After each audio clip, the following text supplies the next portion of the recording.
સમાચારોમાં આગળ વાત કરીએ તો ઇન્ડિગો એરલાઇનની સ્થિતિ હવે ધીમે ધીમે થાળે પડી રહી છે। અમદાવાદ સહિત સમગ્ર દેશના એરપોર્ટ પર હવે સ્થિતિ ધીમે ધીમે રાબેતા મુજબ થઈ રહી છે। ઇન્ડિગોની સિસ્ટમમાં જે સમસ્યાઓ સર્જાઈ હતી અથવા તો જે પણ કારણોસર ફ્લાઇટ ઓપરેશન ખોરવાયું હતું તેમાં હવે સુધારો જોવા મળી રહ્યો છે। અમદાવાદના સરદાર વલ્લભભાઈ પટેલ ઇન્ટરનેશનલ એરપોર્ટ પર પણ મુસાફરોએ હવે હાશકારો અનુભવ્યો છે। અમદાવાદ એરપોર્ટથી ઇન્ડિગો દરરોજ આશરે 85 જેટલી ફ્લાઇટનું સંચાલન કરતું આવ્યું છે, જે છેલ્લા 9 દિવસથી અનિયમિત હતી અથવા રદ થઈ જતી હતી। પણ આજે 2 થી 4 ફ્લાઇટોને બાદ કરતા તમામ ફ્લાઇટ રાબેતા મુજબ ચાલી રહી છે, જેના કારણે એરપોર્ટ પર પણ લાંબી કતારો હવે ઓછી થઈ રહી છે અને ફ્લાઇટ્સનું સંચાલન ફરીથી ધીરે ધીરે પાટા પર ચડી રહ્યું છે। માત્ર ગુજરાત જ નહીં પરંતુ મુંબઈ, દિલ્હી અને બેંગ્લોર જેવા મેટ્રો સિટીઝન એરપોર્ટ પર પણ ઇન્ડિગોની સર્વિસ હવે ધીમે ધીમે નોર્મલ થઈ રહી છે।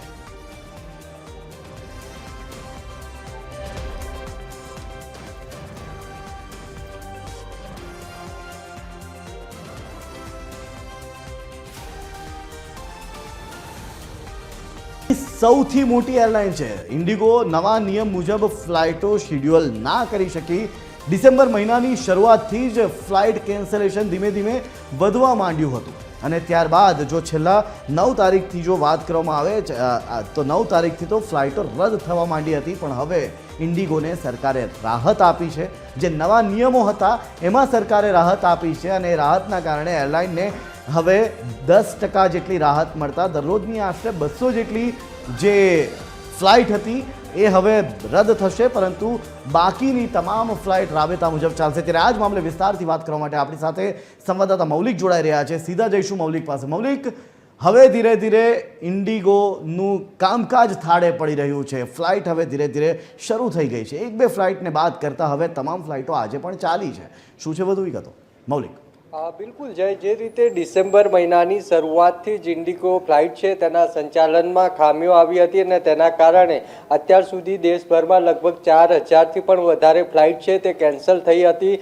અનેક જગ્યાએ દેશમાં અમદાવાદ સહિત મુંબઈ હોય, દિલ્હી હોય, આ તમામ જગ્યાએ એરપોર્ટ પર ઇન્ડિગોનું જે કાઉન્ટર સેન્ટર હોય છે ત્યાં લોકોની લાંબી કતાર જોવા મળતી હતી અને લોકોમાં એક ગુસ્સો છે તે પણ જોવા મળતો હતો, કારણ કે સતત ડિસેમ્બર મહિનાની શરૂઆતથી લઈને 10 તારીખ સુધી જે ઇન્ડિગોની ફ્લાઇટ છે ક્યાંક કેન્સલ તો ક્યાંક ડિલે છે તે જોવા મળી હતી અને તેના જ કારણે તમામ જે એરપોર્ટ છે દેશના મહત્ત્વના ત્યાં લોકોમાં રોષ છે તે જોવા મળ્યો હતો। પરંતુ આજની વાત કરીએ તો આજથી મોટા ભાગના જે એરપોર્ટ છે ત્યાં ઇન્ડિગોની ફ્લાઇટ છે તેનું સંચાલન હવે પહેલાંની જેમ કાર્યરત થઈ ગયું હોય તે પ્રકારની સ્થિતિ છે તે પણ જોવા મળી છે। અમદાવાદ એરપોર્ટની વાત કરીએ તો અમદાવાદ એરપોર્ટ પર પણ આજે જે ઇન્ડિગોની તમામ ફ્લાઇટ છે તે સમયસર રવાના થઈ હતી અને કેન્સલેશન પણ નહોતું જોવા મળ્યું, એટલે હવે સ્થિતિ પૂર્વવત થતી જોવા મળી રહી છે